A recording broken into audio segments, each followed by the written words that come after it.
Hello everyone, welcome to study medic.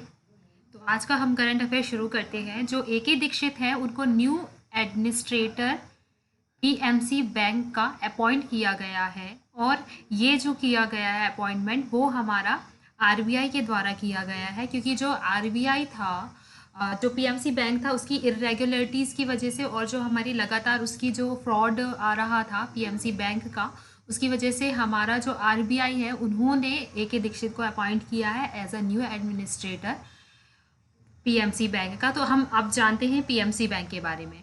तो देखिए, जो ये न्यू एडमिनिस्ट्रेटर हैं पीएमसी बैंक के, तो पीएमसी बैंक का फुल फॉर्म क्या है हमारा? ये है हमारा Punjab and Maharashtra corporative bank, यानी पंजाब और जो महाराष्ट्र है उसका सहकारिता बैंक है एक। और ये जो रहे हैं, जो ए के दीक्षित हैं, वो जनरल मैनेजर रहे हैं यूबीआई बैंक के, यानी जो यूनियन बैंक ऑफ इंडिया है उसके जनरल मैनेजर रहे हैं। जो ए के दीक्षित हैं उनको जो उन्होंने रिप्लेस्ड किया है जीबी भोरिया को। जो जीबी भोरिया रहे हैं इसके पहले क्या न्यू एडमिनिस्ट्रेटर, नए प्रतिनिधित्व रहे हैं पीएमसी बैंक के। और जो अभी हमने बात की है कि जो आरबीआई है, आरबीआई ने अधिकरण कर लिया है किसको? बोर्ड ऑफ पीएमसी बैंक को, due to fraud and financial जो इरेगुलरिटीज हो रही थी उस वजह से। कब किया है? ये हमारा किया है सितंबर 2019 को। आरबीआई ने इस पे क्या कर लिया है? ये जो सुपरसेडेड का मतलब होता है हमारा अधिग्रहण, यानी जो बोर्ड ऑफ पीएमसी को आरबीआई ने क्या कर लिया है? सुपरसेडेड कर लिया है। तो जो ये पीएमसी बैंक है उसका जो हेडक्वार्टर है वो कहाँ पे है? ये हमारा मुंबई में है इसका हेडक्वार्टर। तो जो ए के दीक्षित है वो new administrator of Punjab and Maharashtra corporative bank के हैं। ये पहले जनरल मैनेजर रहे यूनियन बैंक ऑफ इंडिया के। इन्होंने जेबी भोरिया को जो रिप्लेस किया है, और सितंबर 2019 में ही आरबीआई ने जो बोर्ड ऑफ पीएमसी है उसको अधिग्रहण कर लिया था ड्यू टू जो फ्रॉड एंड फाइनेंशियल इरेगुलरिटीज, और जिसका हेडक्वार्टर है वो कहाँ है? मुंबई। तो आगे चलते हम कि Uttarakhand signs memorandum of understanding with ITBP for adventure tourism at Tehri lake, यानी एक एग्रीमेंट होता है दो पार्टीज के बीच में। जो हमारा उत्तराखंड है और आईटीबीपी है, उसके बीच में एक जो एग्रीमेंट है वो साइन हुआ है adventure tourism at Tehri lake के ऊपर, है ना। तो ये क्या है? इसमें क्या है कि जो प्रमोशन होगा किसका? एडवेंचर स्पोर्ट्स एक्टिविटी जो हमारा टिहरी लेक पे होगा, जो भी हमारे एडवेंचरस स्पोर्ट्स एक्टिविटी है वो। और जो है इसको एडमिनिस्ट्रेट कौन करेगा? इसको जो एडमिनिस्ट्रेट करेगा वो है Rajiv Gandhi adventure sports academy, वो भी किसके द्वारा? जो आईटीबीपी है उसके द्वारा, है ना। तो ये जो है वो 20 साल से करते आ रहा है और इस बार भी वही करने वाला है। क्या? Rajiv Gandhi adventure sports academy. तो आपको इस चीज़ से ये समझ में आ गया कि जो टिहरी लेक है वो हमारा कहाँ है? उत्तराखंड में है। आगे देखते हैं हम, जो हर साल फ्री ऑफ कॉस्ट यहाँ पे 200 सिलेक्टेड कैंडिडेट्स सिलेक्ट किए जाते हैं, है ना। कितने? 200 सिलेक्टेड चयनित जो कैंडिडेट हैं वो सिलेक्ट किए जाते हैं, जो हमारे आईटीबीपी के द्वारा क्या करते हैं? उसको ट्रेन किया जाता है। और फिर उसके बाद देखते हैं जो training of water sports such as kayaking, rowing, sailing and जो life saving course will be provided ITBP under this, यानी जो हमारा इस पे जो वाटर स्पोर्ट्स होते हैं उसमें ट्रेनिंग दिया जाता है। जैसे हमारा काइकिंग होता है, ये मैंने आपके लिए आपको समझ में आ जाए कि हमारा जो काइकिंग है वो क्या होता है। ये हमारा काइकिंग है, ये हमारा रोइंग है, और ये हमारा क्या है? सेलिंग है ना। तो और इसके साथ लाइफ सेविंग कोर्स भी है वो प्रोवाइड किया जाता है किसके द्वारा? आईटीबीपी के द्वारा। तो आगे चलते हैं हम कि जो Indo Australia conducts PASSEX in eastern Indian ocean. PASSEX क्या है? एक जो हमारा पैसेज जो एक्सरसाइज है, इस kind of a war practice, तो वो किसके बीच में कंडक्ट किया गया है? इंडिया और ऑस्ट्रेलिया के बीच में। इससे पहले भी जो हमारा ऑक्स इंडेक्स नाम का एक जो है एक्सरसाइज, वो भी हमारे भारत और ऑस्ट्रेलिया के बीच में किया जाता है। इसके बारे में हम अभी आके देखेंगे। तो ये जो हमारा पैसेक्स है, यानी जो ये है हमारा पैसेज एक्सरसाइज, ये कहाँ कंडक्ट किया जा रहा है? ये हमारा कंडक्ट किया जा रहा है ये ईस्टर्न इंडियन ओशियन रीजन में, है ना, किस चीज़ को इन्हेंस करने के लिए, जो इंट्रोपैरेबिलिटी बिटवीन टू नेशंस, जो हमारे दो नेशंस के बीच का अंतर है उसको इन्हेंस करने के लिए किया जा रहा है। तो ये इसमें कौन कौन पार्टिसिपेट करने वाले हैं, ये है हमारा इंडियन नेवी जो इंडिया की है, और रॉयल ऑस्ट्रेलियन जो ऑस्ट्रेलिया का है ना। तो ये हमारा जो एक्सरसाइज है वो कब कब होगा, ये होगा हमारा 23 सितंबर और 24 सितंबर को, है ना। तो आगे देखते हैं इसमें जो है कौन कौन इसमें पार्टिसिपेट करने वाला है। जैसे इसमें है हमारा ये air warfare destroyer, HMAS Hobart, stealth frigate, INS Sahyadri, और जो हमारा मिसाइल कॉर्वेट आईएनएस कारमुक है, इसके पार्ट किसके, मैरीटाइम एक्सरसाइज। मैरीटाइम एक्सरसाइज है यानी जो हमारा समुद्री एक्सरसाइजेस हैं वो। फिर इसमें याद ये जैसे मैंने अब भी आपको बताया है कि जो इंडिया और ऑस्ट्रेलिया के बीच इससे पहले पैसिफिक से पहले क्या था, ये था हमारा ऑस इंडेक्स, यानी इससे हम ये शॉर्टकट है, इससे आप इजीली याद कर सकते हैं कैसे। ये हमारा ऑस्ट्रेलिया हो गया, ये हमारा इंडिया हो गया, और ये हमारा एक्स क्या हो गया, एक्सरसाइज हो गया, जो लगातार 2 वर्षों से हमारा रेगुलर एक्सरसाइज हो रही है दोनों नेशन के बीच में, यानी दोनों राष्ट्रों के बीच में।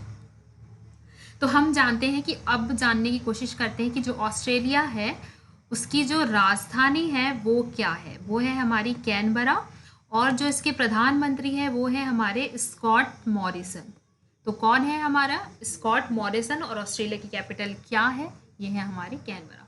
तो आपने जाना कि जो हमारा अभी जो नया एक्सरसाइज है जो 23 और 24 सितंबर को चलेगा और चल रहा था, तो वो कौन सा है, ऑस्ट्रेलिया और इंडिया के बीच में है। उन्होंने एक मेमोरेंडम, तो समझ में आ रहा है आपको, तो हमारी इंडियन नेवी है और रॉयल ऑस्ट्रेलिया के बीच है।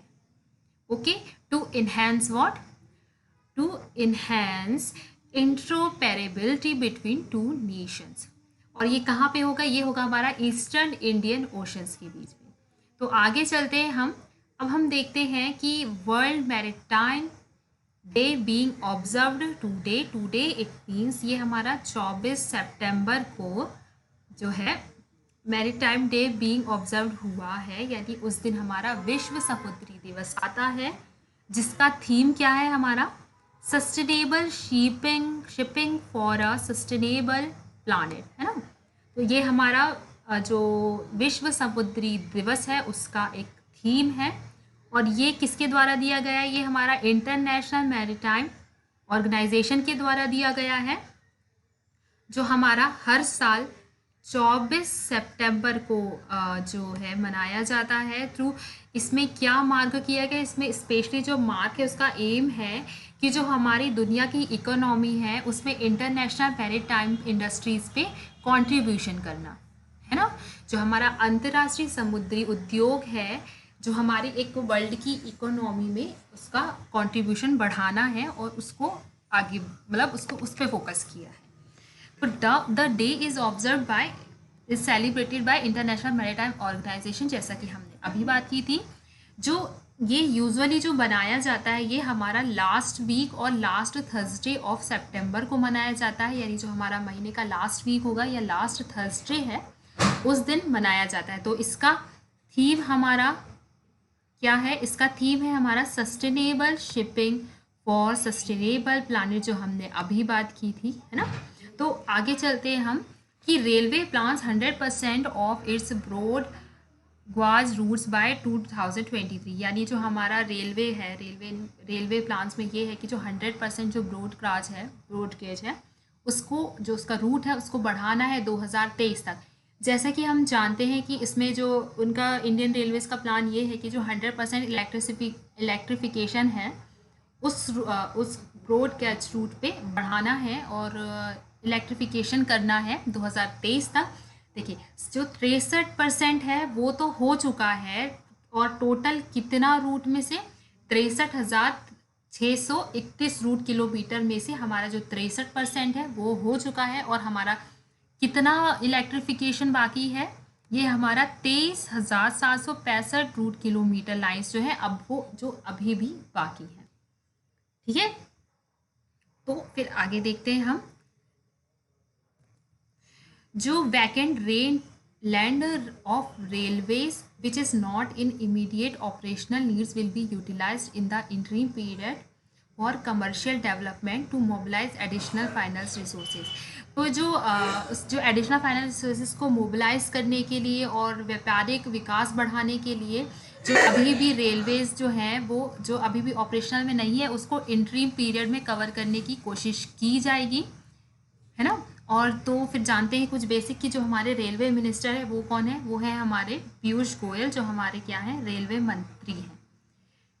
आगे देखते हैं हम time magazines 100 most influential people 2020 list release.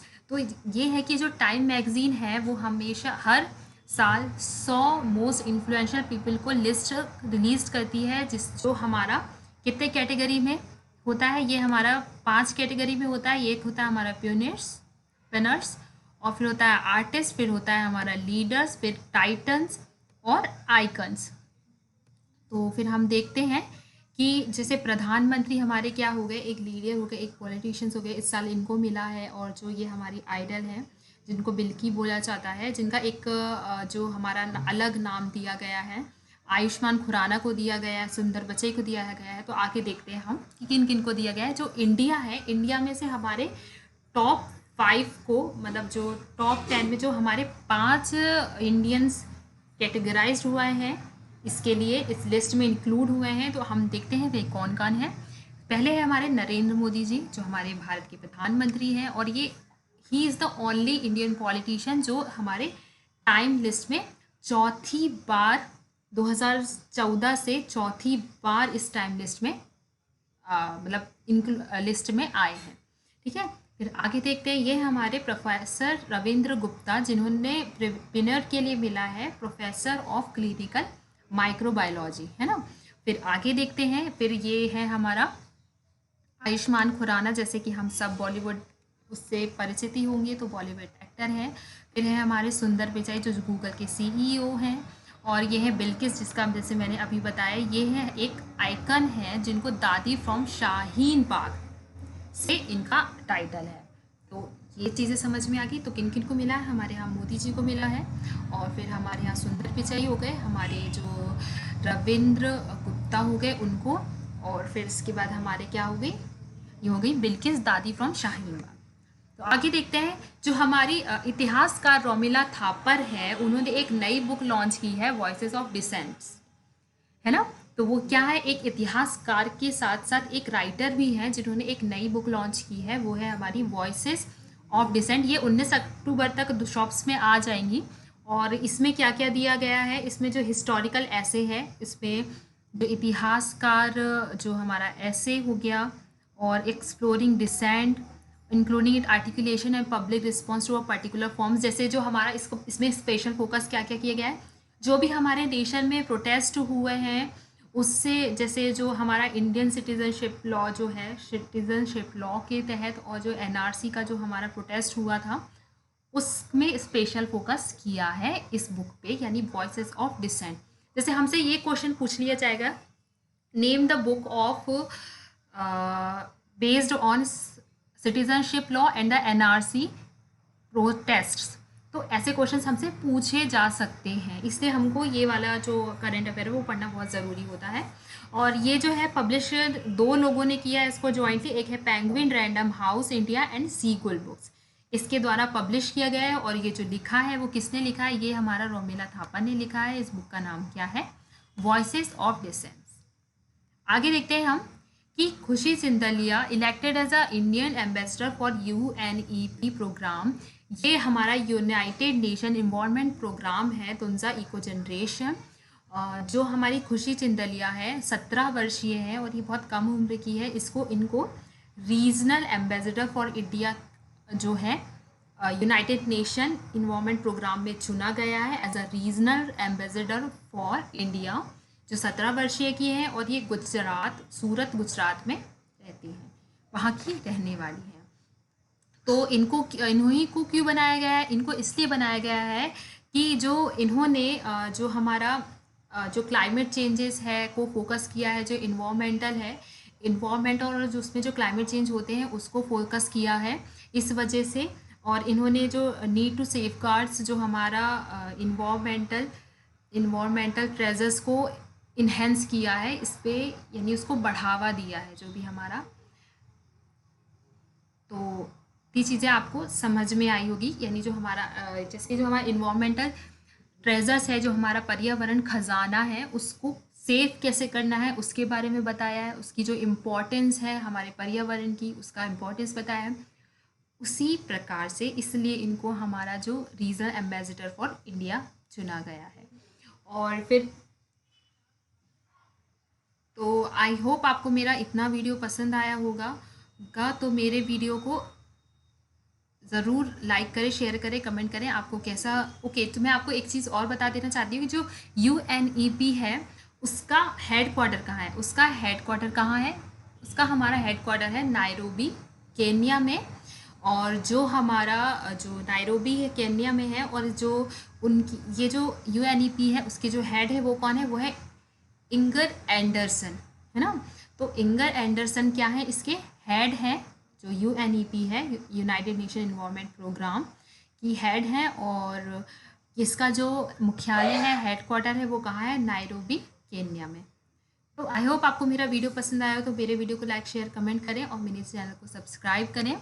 और मैं आपके लिए MPSC, other state, MPSI, MP police, jail पैरी, Vyapam, MPBB, SSC, banking, railway etcetera के लिए सबके लिए वीडियो तैयार करूँगी। आप मुझे एक बार कमेंट सेक्शन में बताइए, तो मुझे इससे मोटिवेट मिलता है कि आप मेरे वीडियो को पसंद कर रहे हैं, या आप मेरे वीडियो से पढ़ना चाहते हैं, या मुझसे पढ़ना चाहते हैं। तो फिर मुझे कमेंट सेक्शन पे बताइए। Thank you.